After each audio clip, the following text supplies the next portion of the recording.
राजस्थान की हर खबर देखते रहिए डीपीके न्यूज पर।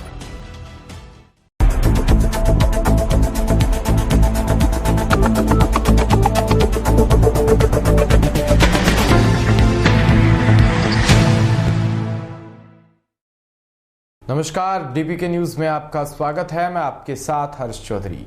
बुलेटिन की शुरुआत करने से पहले एक नजर बुलेटिन की अहम सुर्खियों पर। खाचरियावास बोले, बीजेपी ऐसे राष्ट्रपति ला रही है जो पीएम चेहरा। कहा, राष्ट्रपति मूर्ति नहीं होना चाहिए, राजस्थान में तो बीजेपी कैंडिडेट हार कर जाएगा। पाली जिले में 2 वर्षों बाद हुई अच्छी बारिश से नदियों में आया पानी। जोधपुर, जयपुर समेत 10 से ज्यादा शहरों में मकान महंगा होगा। हाउसिंग बोर्ड ने बढ़ाई जमीनों की कीमतें। और खबरें विस्तार से। राजस्थान के कैबिनेट मंत्री प्रताप सिंह खाचरियावास ने कहा कि बीजेपी ऐसे राष्ट्रपति ढूंढ कर ला रही है जो प्रधानमंत्री के चेहरे की तरफ देखे। मौजूदा राष्ट्रपति रामनाथ कोविंद से कांग्रेस और विपक्षी दल मिले तो राष्ट्रपति ने क्या किया? जब एआईसीसी कांग्रेस कार्यालय में लोगों को घुसने नहीं दे रहे थे। ऐसा राष्ट्रपति चाहिए जिसकी आवाज को लोग समझे और जिसकी तरफ देश देखे। लेकिन अब तो देश का इंटरेस्ट ही नहीं है। लोग जानते हैं ऐसा राष्ट्रपति चुनकर लाते हैं जिसकी आवाज ना देश जानता ना जनता जानती। इसलिए राष्ट्रपति तो राष्ट्र के अनुसार होना चाहिए जो सबकी आवाज बन सके। खाचरियावास ने कहा, यह देश की लड़ाई है, ये मानकर चलना चाहिए कि राष्ट्रपति मूर्ति नहीं होना चाहिए। राष्ट्रपति तो ऐसा होना चाहिए जो देश की आवाज को बुलंद कर सके। राष्ट्रपति वोकल होकर बोले। देश के लोग राष्ट्रपति को बहुत उम्मीद करते हैं। जब लोकतंत्र पर खतरा हो और विपक्ष राष्ट्रपति से जाकर मिले तो वो प्रधानमंत्री के चेहरे की तरफ नहीं देखे। जोधपुर में भारतीय रोलर स्केटिंग महासंघ के निर्देशन में फेडरेशन कैंप कप 2022 से इनलाइन रोलर हॉकी प्रतियोगिता का आयोजन 26 से 29 जुलाई तक राजस्थान स्केट एसोसिएशन व जोधपुर स्केट एसोसिएशन के तत्वाधान में शाला क्रीडा संगम केंद्र गौशाला मैदान स्थित स्केटिंग रिंग में किया जाएगा, जिसकी रिहर्सल व तैयारियां जोर शोर से चल रही है। आयोजन को समिति के अध्यक्ष रणवीर सिंह कछवा व आयोजन सचिव अजीत सिंह राठौर ने पत्रकारों से बातचीत करते हुए बताया कि भारतीय रोलर स्केटिंग महासंघ की देखरेख में आयोजित इस राष्ट्रीय स्तर प्रतियोगिता में भारत के रोलर व इनलाइन हॉकी की सर्वश्रेष्ठ 8 राज्यों की टीमें महिला व पुरुष वर्ग में भाग लेगी।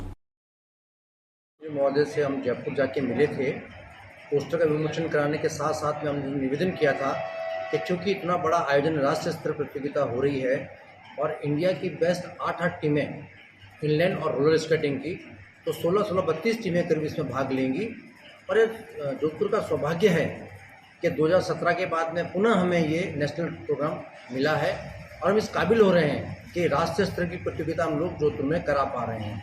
हम प्रयास भी कर रहे हैं कि जो इंडिया टीम बने उसका कैंप भी जोधपुर को मिल जाए, ये हम प्रयासरत हैं।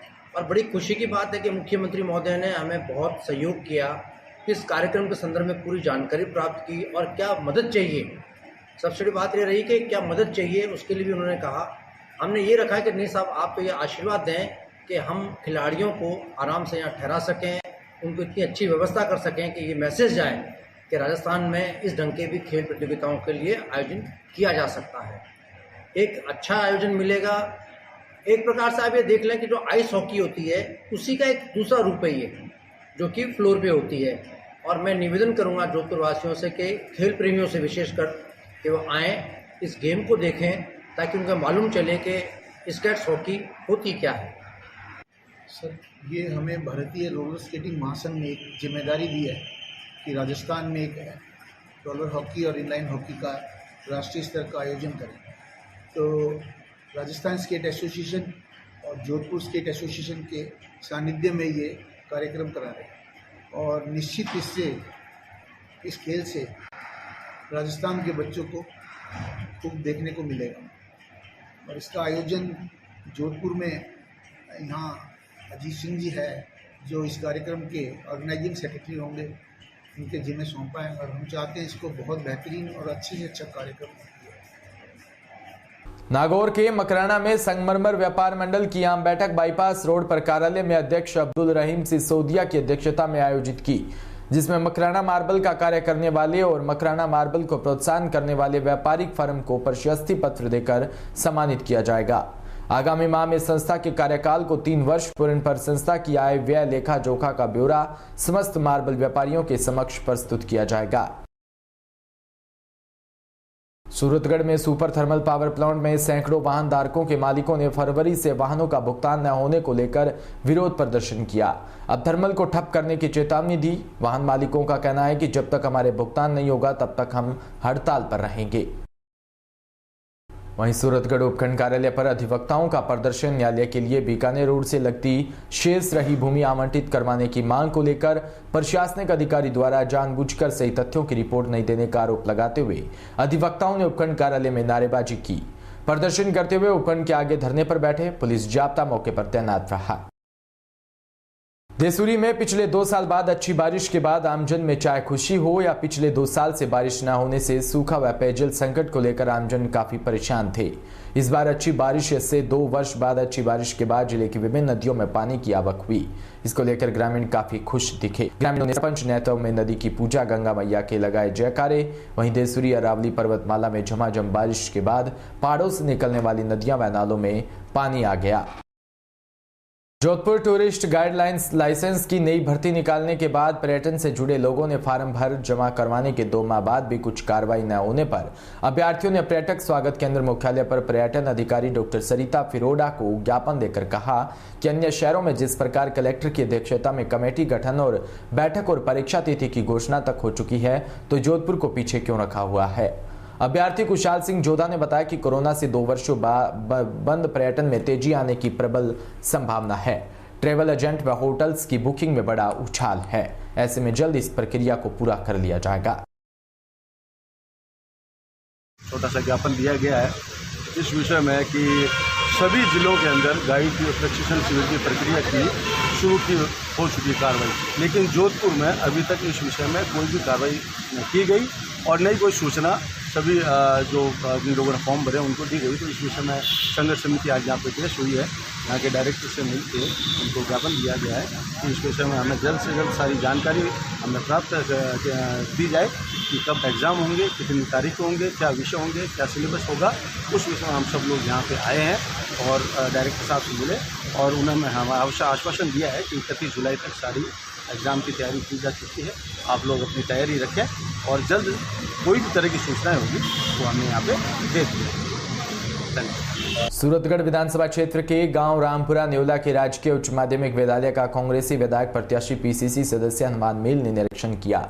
वह प्रधानाचार्य सरुचि बंसल से 10वीं कक्षा का परिणाम नियम रहने के संबंध में चर्चा कर जल्द ही कमियों को दूर कर शिक्षा में सुधार करने व परिणाम कम रहने के कारणों पर चर्चा करते हुए कहा कि आगे से बेहतर परिणाम रहे जिससे क्षेत्र में विद्यालय का नाम हो। राजस्थान हाउसिंग बोर्ड ने राज्य में बसाई अपनी आवासीय स्कीम और खाली पड़ी जमीनों के रिजर्व प्राइस में इजाफा किया। करीब 3 साल बाद बोर्ड ने इन जमीनों की कीमतों में 8.51 से लेकर 66% तक का इजाफा किया। सबसे ज्यादा बढ़ोतरी जयपुर के मानसरोवर योजना में की। बोर्ड के इस निर्णय से न केवल बोर्ड की योजनाओं में भविष्य में मकान खरीदना महंगा होगा बल्कि पुराने मकानों की रजिस्ट्री करवाने में भी ज्यादा पैसे देने पड़ेंगे।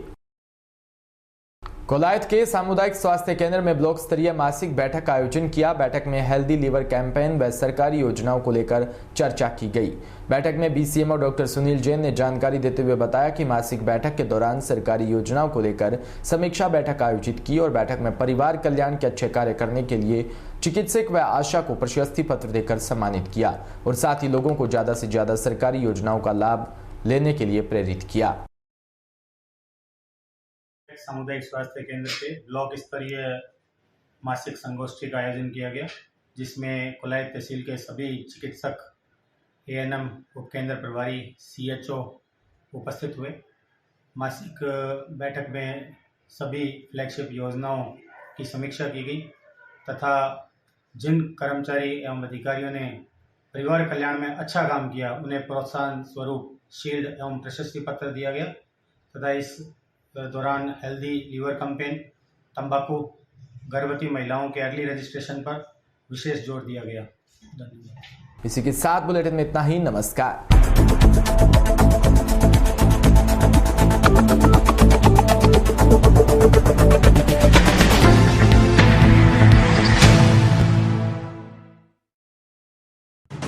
राजस्थान